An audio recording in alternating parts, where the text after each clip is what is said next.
guys, welcome back. This is part 2 of my Gods Unchained card review series. Today we're going to be talking about Auros, the god of war. I think Auros has 3 unique characteristics that make him a bit different from the other classes. The first is that he has a decent amount of weapons. The second is that he has a good amount of card draw. And the third is that he has a lot of sacrifice mechanics. In other words, when his cards are injured, they become stronger. So with that in mind, I think the main goal for most war decks is going to be to use the weapons early to keep their opponent at bay and build up a card advantage, and then use that card advantage to compile a few mini combos in their hand, and then execute those mini combos to get their cards to amp up really fast and finish off their opponent. So with that in mind, let's look at some of the specific cards. So the first is 1 mana 1/1. This is called Thresher Bug. And the card reads, whenever this creature deals damage, deal this damage to a random enemy creature. So a 1/1 for 1, right off the bat, isn't the best stats. It's super easy to kill. It's not a huge threat. But it does have some interesting text, so let's investigate that a bit further. So it reads that whenever this creature deals damage, it will deal damage to a random enemy creature. I'm assuming that means that even if this card is defending, it will still be dealing damage, and therefore will still deal damage to a random as well. So at the very least, this card will be dealing 2 damage, I would say, at least in 99% of the situations. So it functions more like a 1 mana 2/1. I don't know that it has much more use other than that. I don't see too much synergy with the rest of the deck. There might be a couple of cards later on that we'll see that could maybe combo with this one in a few sort of minor ways. But for the most part, this is just an early card that you can put on the board to get a little bit of presence and stay relevant until you can sort of get to the later game. Let's see. So the next card is Whetstone. This is a 1 mana spell, and it reads, give your weapon +3 attack for its next attack. So this is a pretty straightforward card. The war class has a lot of weapons, so a way to buff those weapons is always a good thing. 1 mana for 3 extra attack is fairly decent, and it could really give you an edge. It could allow you to kill off a pretty beefy creature on your opponent's board. It only lasts for 1 attack, so it's not going to be super overpowered or anything, but it will be good in certain situations if you find yourself kind of stuck between a rock and a hard place maybe, or you need a tempo boost to get back in the game. This could definitely come in handy. The next one is Leviathan Hunter. This is a 1 mana 1/1. The text is Roar, equip a 1/1 weapon. I think this is a really strong card. It gives you a little bit of board presence, and obviously it equips a weapon. Both those things are super useful, especially early on. I think that not only is it a lot of stats for the mana, but also it's a lot of versatility for the mana. Being able to attack with a card or attack with your face, especially attack with your face, is really useful, since you can sacrifice a little bit of HP instead of having to sacrifice a card. Things like that are really useful, and this card is definitely no exception. So the next one is the 2 mana Hurl Weapon. This is another card that affects your weapons. So it says, destroy your weapon and deal its damage +1 to a target creature. So I guess this card would be useful in a few different cases. The first is that your HP is really low and you don't want to attack the creature with your face because you can't sacrifice any more HP. So instead you just throw your weapon or hurl it and kill the creature that way. Also, it could be useful if, for whatever reason, you really need to kill an enemy creature in 1 turn, and your weapon is just 1 attack worth of strength, too weak to do so. This card could can fix that. So it could be useful in a couple instances. I don't really see this card being particularly strong though. The next one is Reinforcements. This is a 2-mana spell, and it says draw 2 creatures from your deck that have a mana cost of 2 or less. This card I think is really great. I think this card is really strong. I think being able to draw 2 cards for 2 mana is good, obviously, and I think also the War class has quite a few small creatures that are 2 mana or less that are pretty strong. So in a lot of ways, what this card does, I think, is helps reduce a little bit of RNG and helps the War class take control of their own fate, because even if they get a bad draw or a bad mulligan, they can rely on this card to still execute their game plan in a timely manner, sort of. So it's a really strong card, I think. The next one, 2 mana 2/2. This is Prodigious Armorer, and the text is Roar. Gain +1 health for each enemy creature. A 2/2 for 2, and you're almost guaranteed to get an extra health. So a 2/3 for 2 sounds really good to me. It also has the nice bonus of giving you a comeback mechanic if you are really behind on the board. You play this card and it helps you catch up a little bit.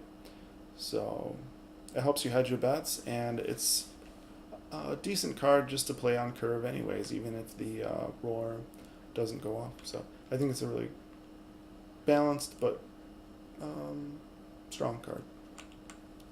The next one is Odin's White Raven. This is a 2 mana 1/1. The text is Roar, delve a Viking creature.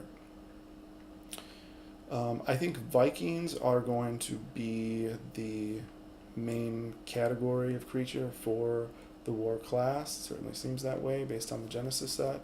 How strong Vikings are, we don't really know yet, but being able to delve a card, just being able to get a card in general, get an extra card is always great, and then being able to select that card rather than just draw it off the top of your deck is even better. To do so for 2 mana, just great. And you also get a nice little 1/1 bird on the board. So, in my opinion, this is one of the strongest 2 mana cards in the class for sure. The next one is Mercenary Demon. This is a 2 mana 3/2, and it reads Frontline. Roar. Give an enemy creature frontline. It sounds bad, right, to give an enemy creature frontline. That kind of sounds bad at first, but then if you think about it, it actually has quite a few benefits. At least one benefit in particular, which is, say, for example, your opponent has an enemy creature that you want to kill, but you can't kill that creature because it's behind another one of your opponent's creatures that happens to have frontline, and you have to kill the frontline card before you can kill that the creature you really want to kill on your enemy's board. Well, this would allow you to give frontline to that creature that was on the backline. So now you don't have to get through the frontline cards first. You can just give frontline to the backline creature and then attack the backline creature immediately. So this could be useful in that sense. A 2 mana 3/2 is good, really strong stats, and it has frontline. So I think this card is actually better than it seems at first, and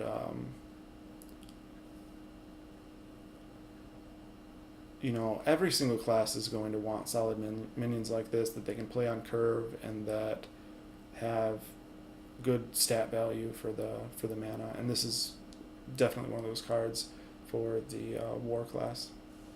It'll be used a lot, I think. The next one is Out of Its Misery. This is a 2 mana spell. Deal 1 damage to a friendly creature.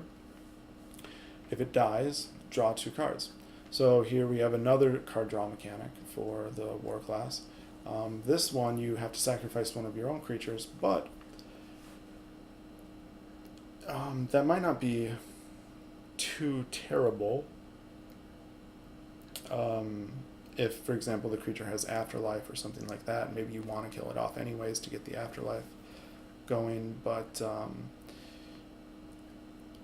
even if you don't get the 2 draw cards, the fact is this card allows you to damage one of your own cards, and we'll see later on that a lot of the war class cards want to be damaged in some way. So this gives you a less efficient way to do that, but an alternative way to do that if you need a plan B sort of thing. So I think this card is pretty cool. I like it, and I think it's going to be useful for sure. The next one is a 3 mana 4/2. This is Runaway Trebuchet. And the text is roar, attack a random enemy creature. So essentially this card has blitz then. It seems like it's going to attack on the turn that it's played. The creature that it attacks is random, but with 4 attack, it's most likely going to kill whatever else is on your opponent's board. So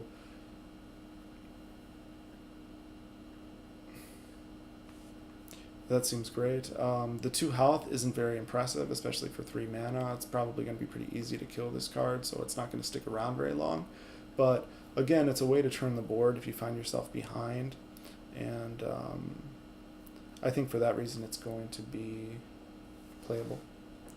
The next one is a 3 mana 3/3. This is Deathsworn Raider. And this card has Afterlife. Give +1/+1 to 2 random Vikings. So it doesn't specify that the Vikings have to be on the board. Maybe they could be in your hand. Maybe they could even be in your deck. But if we're assuming that they have to be on the board, then this card is still okay, right? A 3 mana 3/3 that's perfectly evenly statted. Even if it didn't have any real text on it, it would still be a decent card. And then it obviously has a huge buff if you are playing a Viking deck and you can get this to go off. So strong card. The next one is Blacksmith Armor. This is a 3 mana 1/1, and it reads, give all creatures in your hand +1/+1. I think this card, even though the stats look pretty meager, is actually really strong. And one of the reasons this is going to be really strong in the war class in particular is because I think there's going to be a lot of cases where the war class has a pretty full hand. Like we were saying earlier, they have quite a few draw mechanics, and they have a lot of weapons, which tend to give them card advantage. So assuming that the war class does have a lot of cards in their hand, then getting +1/+1 on each of those cards adds up pretty quickly. And I think this card will definitely pay for itself and then some every time it's played, or 99% of the time that it's played. I think it's a strong card for sure. The next one is Sharpen. This is a 4 mana spell, and it reads, give your weapon +2 attack, give a friendly creature +4 attack. So you're getting 6 attack for 4 mana. I don't think that's super great. And of course you have to have a weapon, and you have to have a creature on the board. If it's not on the board, then that's different. But we're assuming that it's give a friendly creature +4 attack, and that creature has to be on the board. If that's the case, then I think this card is somewhat conditional, and for what it does, it's a bit expensive. Cards like this that kind of just give you a little bit of a tempo boost, or give you a bit more attack so that you can be more aggressive, I think you want them a bit cheaper. 4 mana is starting to kind of push it. It's a little bit expensive. I think it could still be strong though, we'll see, but my initial impression is that this card is mediocre at best. The next one is a 4 mana 3/2. This is Dead Man's Flail, and it reads Afterlife. Deal 1 damage to all creatures. I think this is the strongest weapon in the entire war class deck, and the reason being, it's text, which reads deal 1 damage to all creatures. I think the win condition for the class really is to play a few of their cards that have this sacrifice mechanic, that want to be damaged, and that as a result of being damaged get a lot more attack. We'll see some of those later on, but this card gives the class a way to activate that effect, to activate that combo, and this card is for sure going to be a staple in a lot of war class decks. And the deal 1 damage to all creatures, of course, even if it doesn't necessarily hit one of your own friendly creatures that you want it to hit, it still gives you some options for killing off some of your opponent's creatures too. So it can be used in a variety of different ways, and all of them are pretty strong. So I think overall this is the strongest weapon in the class. The next one is a 4-mana 3/3. This is Paragon of Fortune, and reads Roar. Fully heal a friendly Olympian. So this is the first card we've seen that interacts with Olympians that's in this class. There's not a lot of Olympian synergy in the war class so far, but there could be later on. Fully healing a friendly Olympian doesn't really sound all that great. It doesn't seem to correspond to a lot of the things that warrior class wants to do. But if you have a really strong Olympian card with a lot of health, and you're using that as one of your alternate win conditions, then this card could come in handy. Right now I don't think it has much of a place though, with the current state of the class. The next one is a 4-mana 2/5. This is Bear Strider, and it reads Frontline, has +3 attack when damaged. So 5 health for 4 mana is really great right off the bat. And it has Frontline, so that means it's almost guaranteed to get damaged. It can't be ignored by your opponent, and that 5 health means that when it does get damaged, it's less likely to die. All of those things add up to all those things sort of add up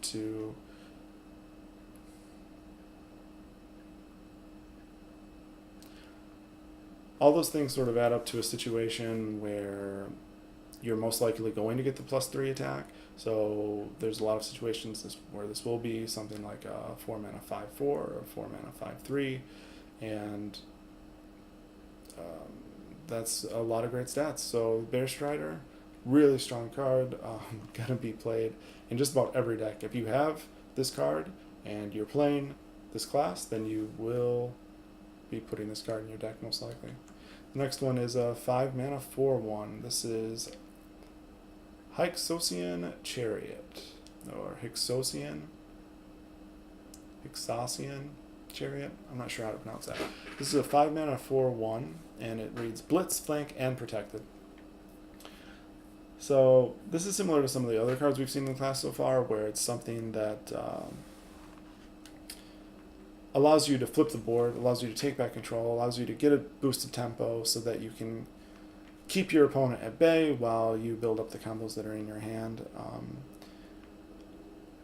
Blitz and Flank means it's going to attack on the turn that it's played, and also it can ignore Frontline. So it's going to kill something. This is 100% of the time, this is going to kill something. It's going to be a 1-for-1. Most likely it's going to be a 2-for-1 because it has that protected text. So it will probably get 2 attacks off before it dies, and most likely it will kill 2 cards, which means that it's another way to get card advantage with this class. So one of the stronger cards, definitely top 5 in the class in my opinion. Next one is Blood Rage. This is a 6-mana card. Give damaged friendly creatures +3/+3. Give damaged friendly creatures +3/+3. That's a lot of stats. It does cost 6 mana.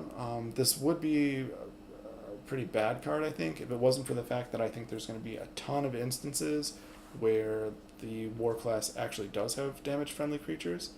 And so I think the odds that this card actually goes off are pretty good. Given that fact, it could be a playable card, it could be decent, but nothing about the way it looks just on the face of it strikes me as super powerful. The next one is a 6-mana 5/1. This is Penitent Spear, and it reads attacking a creature costs 1 attack instead of 1 durability. So the first time this attacks, it's going to attack for 5. The second time it attacks, it'll attack for 4. The third time it'll attack for 3, and so on. That's a lot of attacks, right?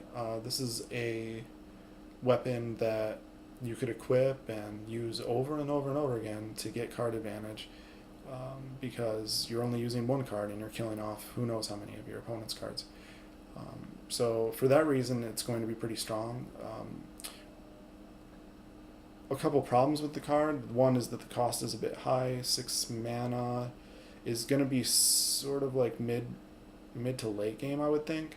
So I'm not sure if you're going to have 5 more turns to really use every one of those attacks that you have built into this card. Another thing is you might be a bit low on health at that point in the game, and so you might not want to sacrifice a lot of health, especially given the fact that the war class tends to sacrifice its own health quite a bit throughout the course of the round or the course of the game, so that they can get those early advantages. But I think so. I guess my final assessment on this one is mainly that it might be a bit too value heavy for the class. It might be a bit too late game and a bit too slow.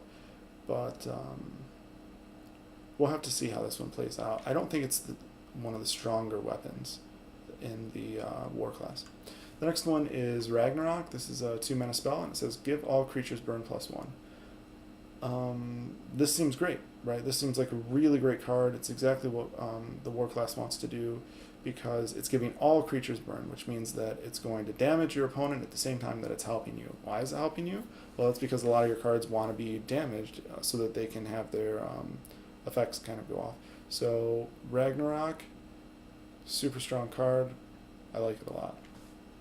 Next one is a 2 mana 2/2 Pilgrim of the Cause. Text reads, Roar, if you're holding an ether, gain +1 health and Blitz. This is just kind of an average card. It's sort of so-so.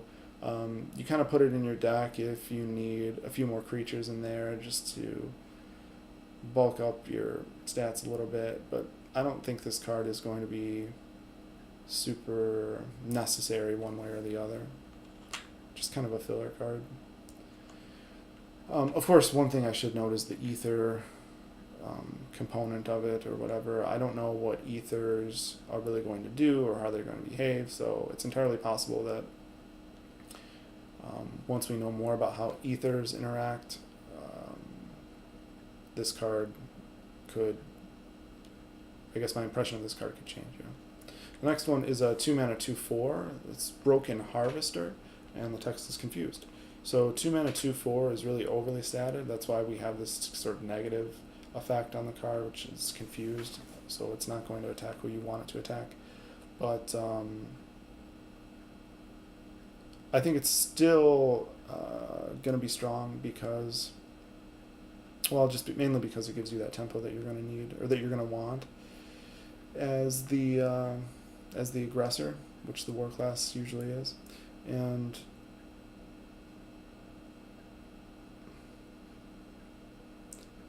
I mean, it just comes down to the fact that six stats for 2 mana is always good, so that's why this card is good.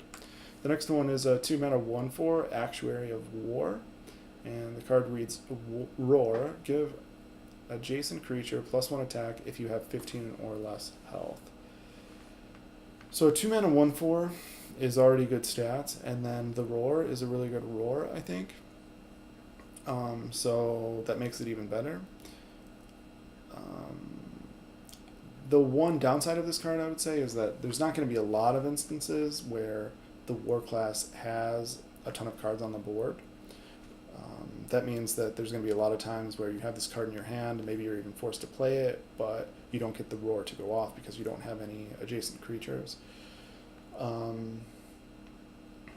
You add that condition to the fact that you also have to have less than 15 health, and this card is not going to go off as frequently as you would like it to. But because the stats are still strong, the fact that it's still 2/1/4, I think it's still more than playable. Next one is Rockdrake Egg. This is 2 mana 0/4, and it reads Afterlife. If you have 8 or more cards in your hand, summon a 5/5 Rockdrake. So 8 or more cards in the hand does sound like a lot. This is another card that's kind of implying that the war class is going to have a lot of cards in their hand quite often. We'll have to see exactly how many cards they have. 8 cards still sounds like a lot to me. I think that would be kind of hard to maintain on a regular basis. So the fact that this is a 0/4 And then the only way it does really anything is if you kill it. And then you need to have 8 cards in your hand when you kill it or when it gets killed. Obviously super conditional, but it spawns a 5/5, and that's really strong.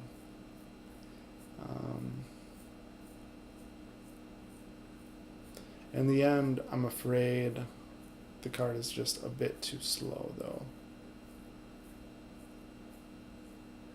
You need a reliable way to get this card to go off. If this card you could only really put in a deck that was almost built around it. That's how I feel. And is this card strong enough to build a deck around? Probably not. Probably not. The next one is a 2-mana 1/4. This is Golem Excavator. Reads, whenever your opponent draws a card, deal 1 damage to them. Whenever your opponent draws a card, deal 1 damage to them. So this is just a way to chip away at your opponent's health. It's a way to kind of keep the pressure up, right? Keep the tempo of the game up and end the game a bit quicker. And for that reason, I think it is a good card for this class. I think it does kind of synergize with the rest of their cards well. It's especially useful against control type decks or combo type decks that you might be going against. Obviously, because they're going to want to be drawing cards more than the other types of classes, so they're going to be receiving even more damage. So then the question, I guess, becomes these slow, control-y combo decks that you might be against, is that going to be the main threat for the war class? Or are those type of opponents the same type of opponents that you're probably going to steamroll anyways, and so this card becomes a bit redundant? It just becomes a sort of win more type of card. We'll have to see. That's going to depend a lot on the meta, and there's really no way to determine that right now since we're not even beta yet.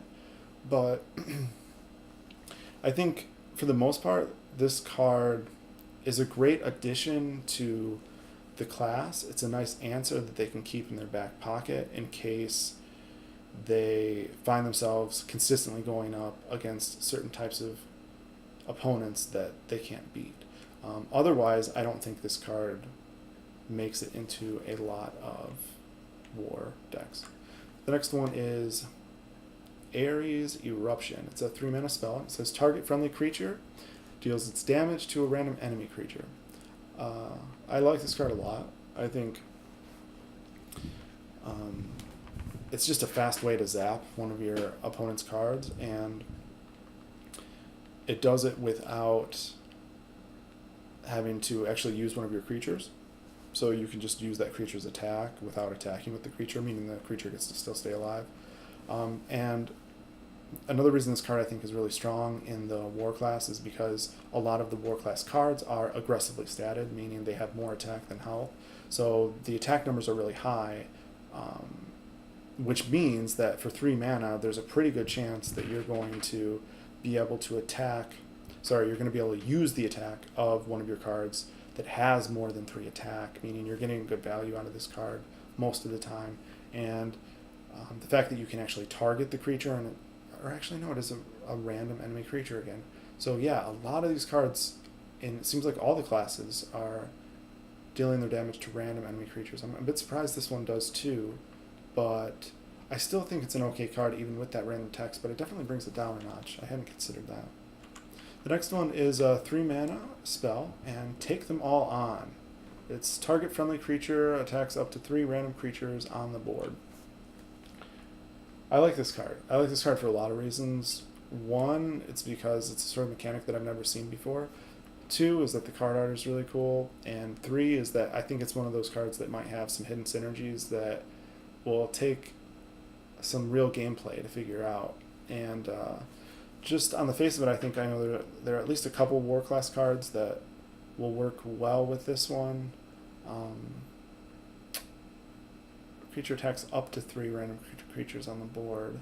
So if you were to play this card, for example, on that Beetle card, that 1-mana 1/1 common, then I'm assuming you could get that creature to attack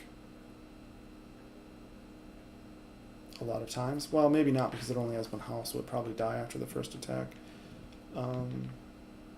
I guess this card is mainly going to be used as a way to clear off your opponent's board in the late game when you have a nice big beefy creature that can withstand a lot of attacks. So we'll have to see. This one is definitely interesting though. The next one is a 5-mana 6/2. This is Hollow Pillager, and it reads, whenever another friendly creature dies, draw a card. So another card draw mechanic for the class. And this one is actually a creature that you can put on the board too, which is always nice. Whenever another friendly creature dies, draw a card. So here again, we see the war class wanting to sacrifice their own creatures in some way or damage them so that they can get their synergies to occur. This card only has 2 health, which isn't the best. Especially given the fact that you're going to want it to stay on the board for as long as possible so that you can actually take full advantage of the card text. I guess one of the positives about this card is that you might be able to kill off a couple creatures on the same turn that this card is played, especially given the fact that warrior cards do sometimes offer you the opportunity to damage your own cards. So for that reason, I think you will definitely get value out of this card, and it will be strong. It will be strong. The next one is a 5-mana 5/2. Here's another weapon for the class. This is Iron Copus. I think this is a really strong card. Not the strongest weapon, but maybe the second strongest weapon in the class. Just because it has a lot of attack, and it's 5 mana, so it's not exorbitantly expensive. Just a straightforward card that's going to be useful in a lot of situations. The next one is Returned Einherjar. I'm not sure. This is a 6-mana 3/4, and it reads, at the end of each turn, other friendly creatures gain +1 attack. 6-mana 3/4 is pretty bad.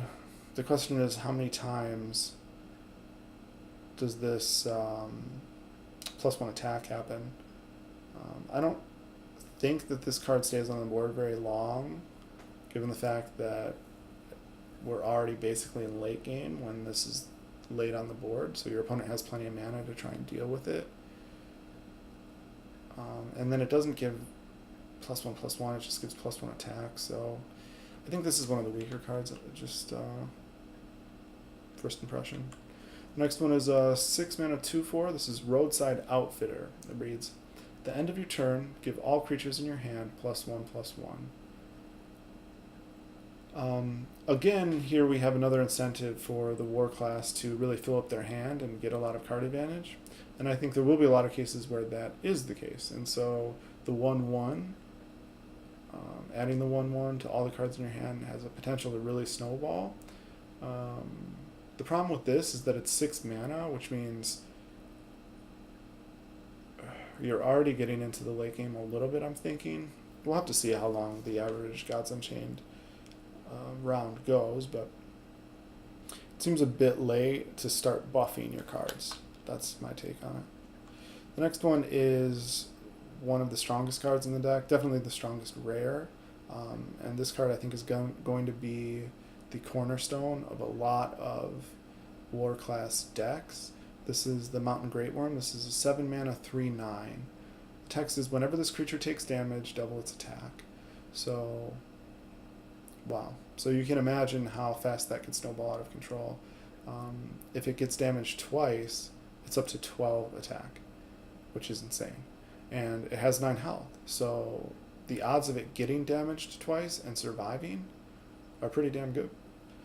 Especially given the fact that the war class has ways to ping it themselves, to damage it themselves.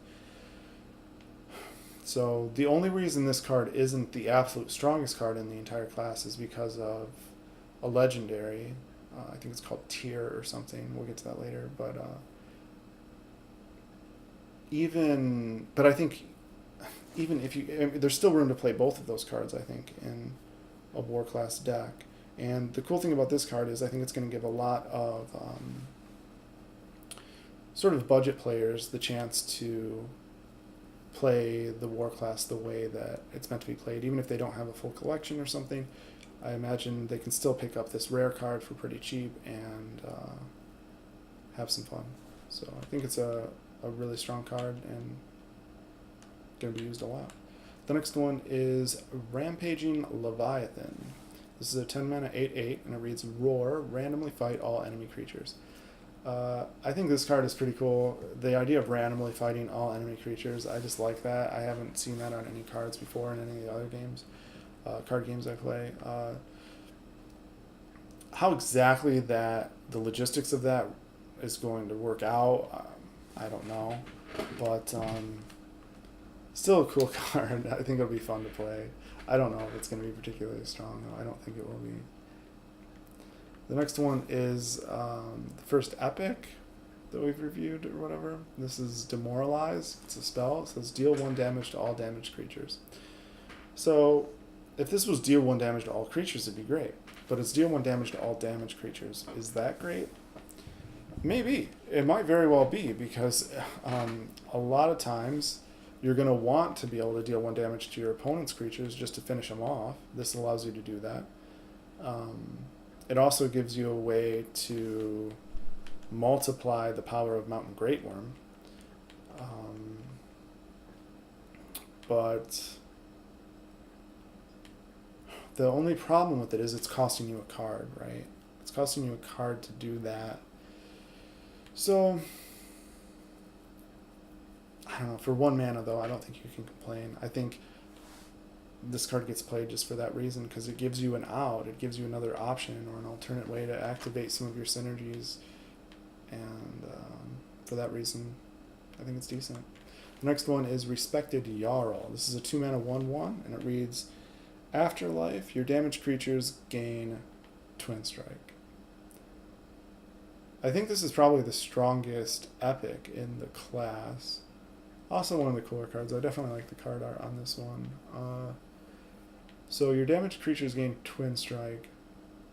You can just imagine how powerful that would be on the Mountain Greatworm if he was damaged and then his attack was multiplied and then he could attack twice. So this is going to be played in a lot of those decks if people have this card. And another good thing about it is that it's only 2 mana, so it can be slipped in to play for pretty cheap. It can be comboed with other things pretty cheap. And sure, the effect only takes place after this card dies, but the fact is it only has 1 health, meaning you can probably kill it off fairly easily using one of your other spells as the war class. The next one is Dwarven Smiths. This is a 2 mana 2/2. It reads Roar. If you control at least 2 other creatures, give your weapon +1 durability. I don't think this card is particularly good. It's too conditional. I think you need a weapon and 2 creatures on the board. And then it gives you +1 durability. That's not a huge upside. Even if you get all those things to go off, all those things to align. I guess its saving grace is that it is a 2 mana 2/2, so even if you don't activate the Roar, the card still has a decent amount of board presence for the cost. The next one is Golden Harp. This is a 3 mana 4/2, and it reads gain +3 attack if you have 6 Olympians in your void. So I think this is the second Olympian-related card that's in the war class that we've seen so far. Gain +3 attack. So if you gained the +3 attack, you'd have a 3 mana 7/2, which is a shit ton of attack for a 3 mana card. But there's no way that you have 6 Olympians in your void on turn 3, right? Because if you play this on curve, you're playing it on turn 3, and there's no way you have 6 cards in your void at that point. So you'd have to play this late game. you'd have to play it in an Olympian deck, and then you'd have to play it late game in order to get the text to go off.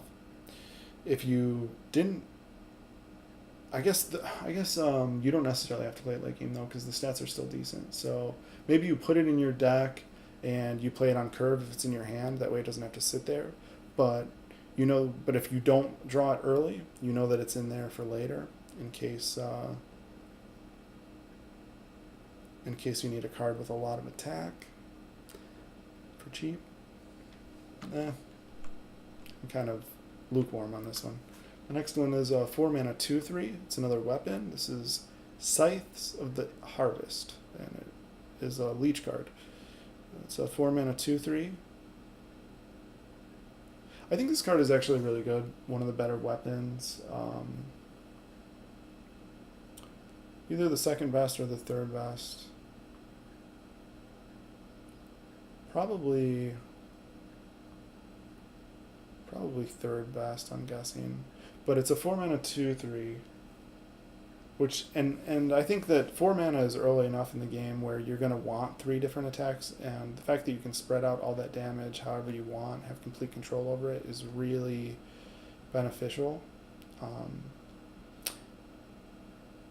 And the leech just means that every time you attack, you don't even really have to sacrifice any health to do it.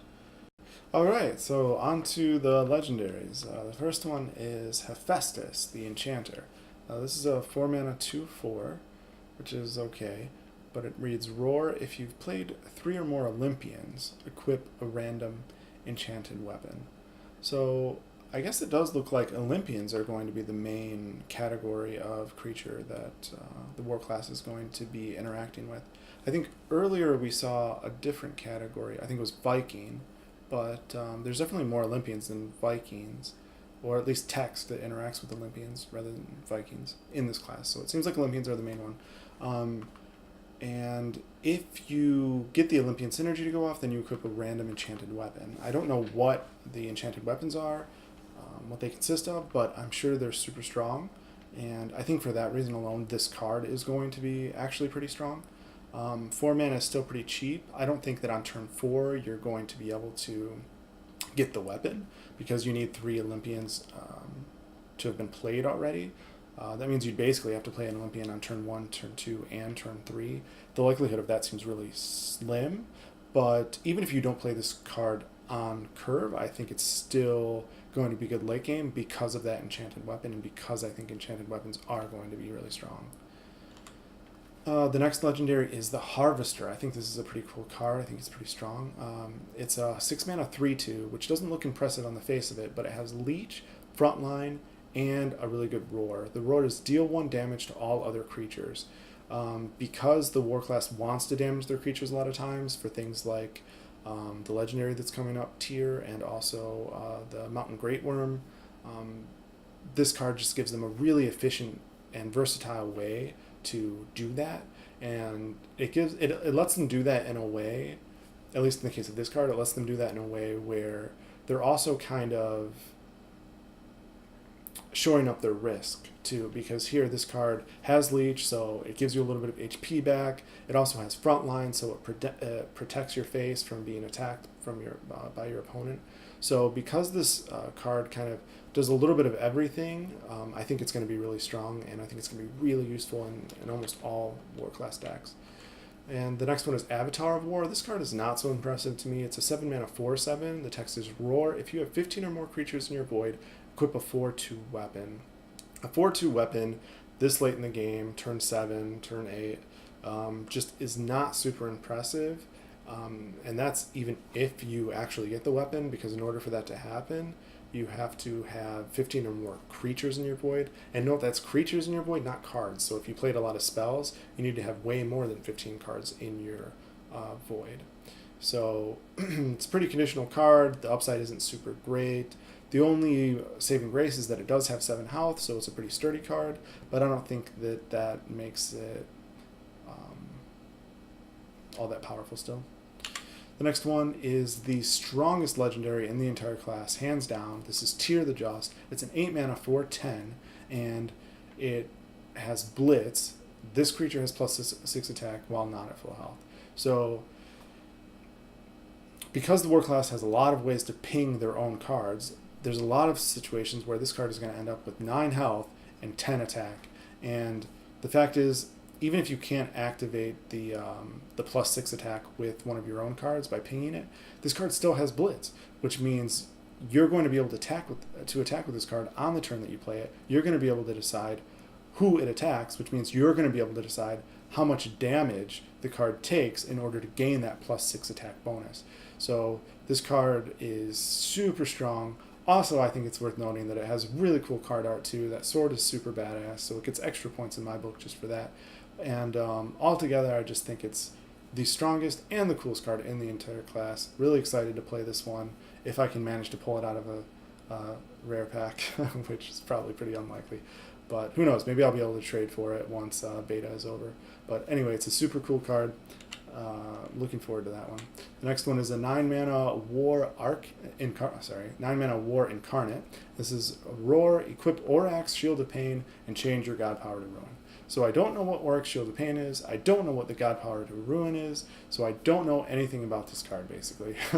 All I can say is that my intuition tells me it's going to be super strong because both of those effects are probably, more than likely, going to be OP. So we'll have to wait and see for this one. It's kind of a mystery card at this point, but it's definitely interesting.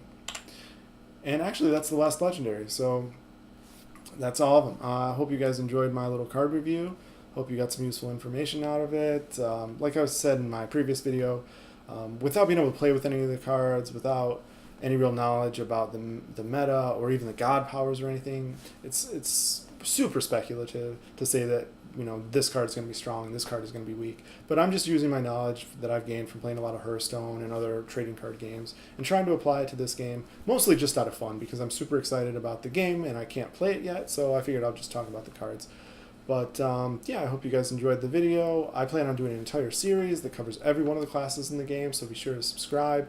Also, click the like button if you liked this video, and if you want to be super generous, use my referral link to buy packs, but I totally don't expect that. It's I don't expect that. So anyways, thanks for watching, guys, and I hope to see you in my next video. Thanks.